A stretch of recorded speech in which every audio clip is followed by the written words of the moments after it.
Hello friends, welcome to Niranjan கவிதைகள். நீங்கள் சிம்பிளாக ஒரு வெஜ்ஜு குருமா தான் பார்க்க போகிறோம்.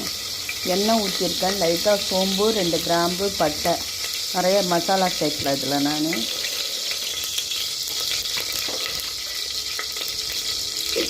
இப்போ இதில் கொஞ்சமாக தாளிப்புக்கு வெங்காயம் சேர்க்குறேன். நான் ஆல்ரெடி வெங்காயம் வதக்கி அரைச்சி வச்சுருக்கேன்.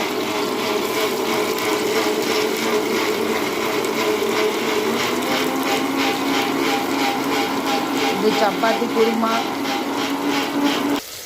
இது பாருங்கள், தாளிப்பு நம்ம வெங்காயம் தக்காளி வதங்கிடுச்சு. ஆல்ரெடி நான் வெங்காயம் தக்காளி வதக்கி அரைச்சி வச்சுருக்கேன். வெங்காயம் தக்காளி பூண்டு இஞ்சி இது வரைக்கும் வதக்கி அரைச்சி வச்சுருக்கேன். இங்கே தேங்காய் முந்திரி கொஞ்சோண்டு உடச்சக்கல்ல சேர்த்து இது தனியாக பேஸ்ட் அரைச்சி வச்சுருக்கேன் குருமாவுக்கு. இப்போ வெங்காயம் தக்காளி வதங்கினோன்னு இந்த அரைச்சி வச்சு இந்த பேஸ்ட்டு போட்டு எண்ணெய் பிரிகிற அளவுக்கு வதக்கணும். இங்கே பாருங்கள், இதை வேணுன்றவங்க தயிர் சேர்த்துக்கலாம். நான் தயிர் எனக்கு சேர்த்துக்கூடாதுன்றதுனால நான் தயிர் சேர்க்கல. இருக்கேன் தயிர் சேர்த்தா இன்னும் டேஸ்ட்டாக க்ரீமியாக இருக்கும். நான் அதுக்கு பதில் இப்போ தேங்காய் சேர்க்குறேன்.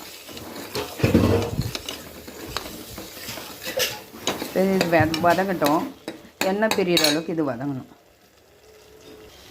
இங்கே பாருங்கள், குருமாவுக்கு தேவையான காய்கறி சேர்த்துருக்கேன். இதில் என்ன நான் காய்கறி சேர்த்துக்கலாம், உருளைக்கிழங்கு, கேரட்டு, அதுக்கப்புறம் சௌச்சௌ சேர்த்துருக்கேன்.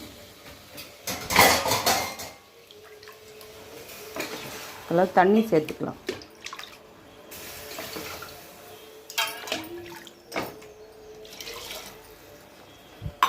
இப்போ தண்ணி சேர்த்துட்டேன். இதில் 1 ஸ்பூன் மிளகாத்தூள் சேர்க்கணும்.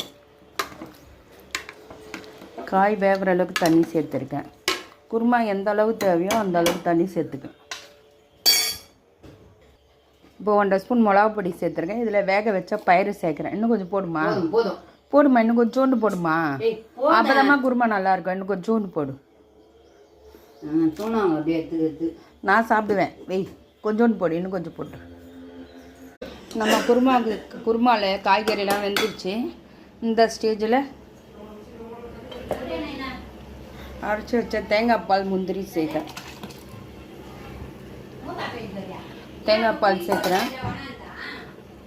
தேங்காய் பால் சேர்த்து ரொம்ப நேரம் கொதிக்க விடக்கூடாது. ஃபேட்டோட இது கண்டென்ட் அதிகமாக்கி விட்டுரும். அதனால ஒரு கொதி வந்தது நம்ம குருமா இருக்கு. பாருங்க, நம்ம குருமா ஒரு கொதி வந்துருச்சு. இந்த டைமில் ஆஃப் பண்ணிடணும். ரொம்ப நேரம் கொதிக்க விடக்கூடாது தேங்காய் ஊற்றி.